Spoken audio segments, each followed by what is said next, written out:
حسن رمزی اندام کمیته نمایندگی پارتی دموکرات کردستان سوریه پدا کسی میوانی من که حسن بخیر هاتی تکاریج مرا بحث بکی چه تهدیدن کوهاتنه هنجی عالی نزدیکی پیاده بوان تهدیدان توان بارد کن چه دوکومنت و اثبات دست و دهنه که او راستی عالی نزدیکی پیاده ملی دم باش اشترا و اشتماشوان هجارة براستی پشتی الهفته گشتنا نرينا سياسي و هروها مرجعية كردي كهاتا بيكاني دنا برامو و پردين بيانا كده و ام درباسي خالين ريفابري بون او دان استاندن هات نرا وستاندن جوي دمي حتى ايرو لاينجرين بسر بيادي و كرياري خوا در حقي انجمان الاجتماعي كردي و هروها هوالو لاينجري و كوادري و نرا وستاندنا و چه ایریشن سر اوفیسین و هر وها گرتنا حوالی وانا و چه کسی چالاکوان رو پروژ روشا سیاسی اولهی یا راگاندنی تی لاواز کرن ایرو دوید مواد داویدا هزیم سر پیده و معلومات لشکرین روج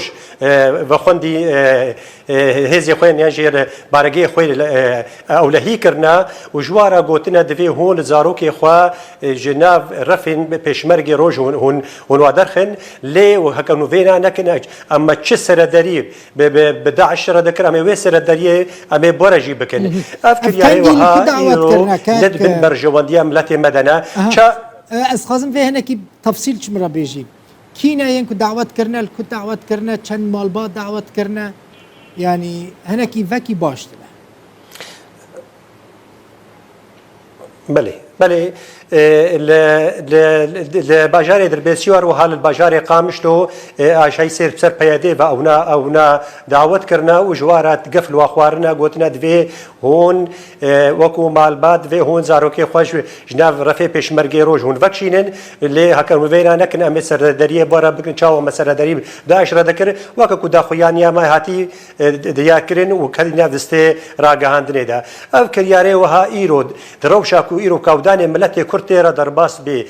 روشا أولهي وسياسي وهروها أبوريرا بويستا للسر بياديج بركو وي دسلاتك سابان دي سر ملتي كرد ودبري كرديا بهتنين روشي آرام بكي نا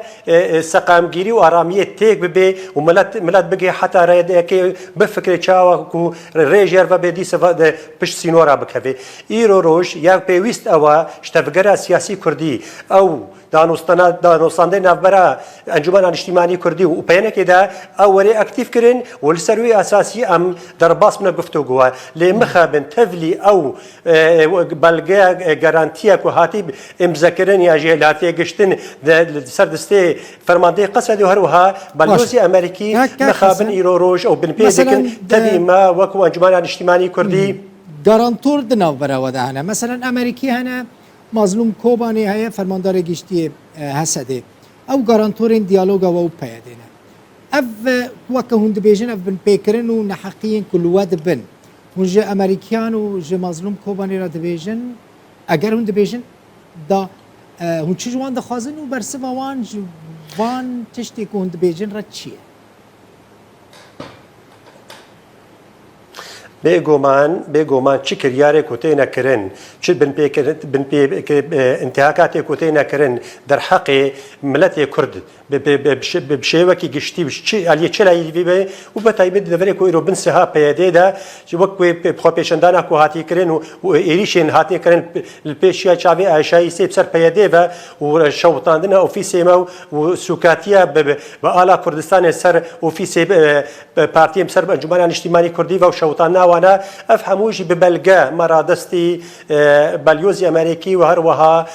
فرمانده قصد كريا مجوار قوت دفي هون ريزيل وي